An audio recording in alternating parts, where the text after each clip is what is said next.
Middle east में जारी Israel और हमास जंग के बीच लेबनान पर बड़ा हमला हुआ है। लेबनान की राजधानी बेरूत में मंगलवार को एक साथ एक वक्त पर हजारों धमाके हुए। इस धमाके ने पूरे लेबनान को दहला कर रख दिया है।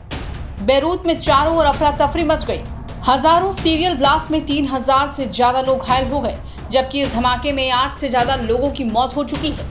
लेबनान में एक साथ हुए इतने बड़े बम धमाके से सड़क, घर और दुकानों में चीख पुकार मच गई। इन धमाकों से हिजबुल्लाह दहल उठा है।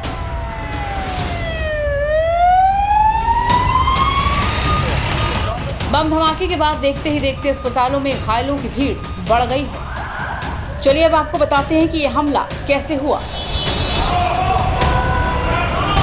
लेबनान में इतने बड़े धमाके को लेकर जो जानकारी सामने आई है वो काफी चौंकाने वाली है। यहाँ हिजबुल्लाह के लड़ाकों के पेजर फोन को हैक कर उनकी बैटरी में ब्लास्ट किया गया।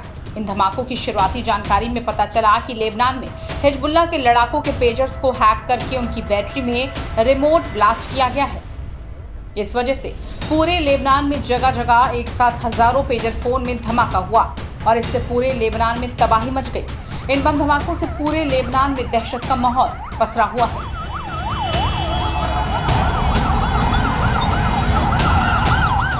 इन हमलों के पीछे इजराइल का हाथ होने की आशंका है।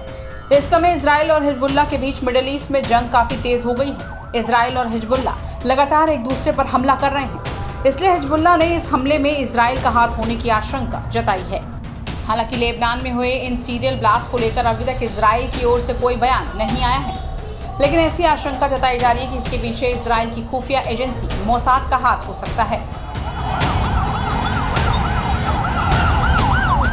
मीडिया रिपोर्ट्स के मुताबिक धमाकों से पहले हिजबुल्लाह के लड़ाकों में किसी ने हाथ में पेजर लिया हुआ था, किसी की जेब में रखा था, किसी के पर्स में पेजर रखा हुआ था, तो किसी के बैग में रखा हुआ था।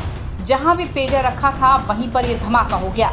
जिन पेजर्स में ब्लास्ट हुआ उनमें से ज्यादातर पेजर्स को हिजबुल्लाह के लोग लेकर चल रहे थे। बता दें कि हिजबुल्लाह को शक था कि उनके कम्युनिकेशन नेटवर्क के कुछ लोगों को इजराइल ने खरीद लिया है।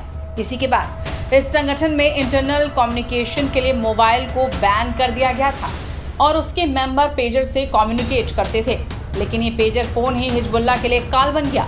मीडिया रिपोर्ट्स की माने तो हिजबुल्लाह को शक है कि इजराइल ने किसी मालवेयर की मदद से उनके पेजर में ब्लास्ट करवाया है। खास बात यह है कि लेबनान में ही नहीं, सीरिया में भी हिजबुल्लाह के लोग इन धमाकों में घायल हुए हैं। लेबनान में ईरान के राजदूत भी घायल हो गए हैं। ऐसे में फिलहाल इजराइल ने हिजबुल्लाह पर बड़ा हमला कर दुनिया को हिला कर रख दिया है।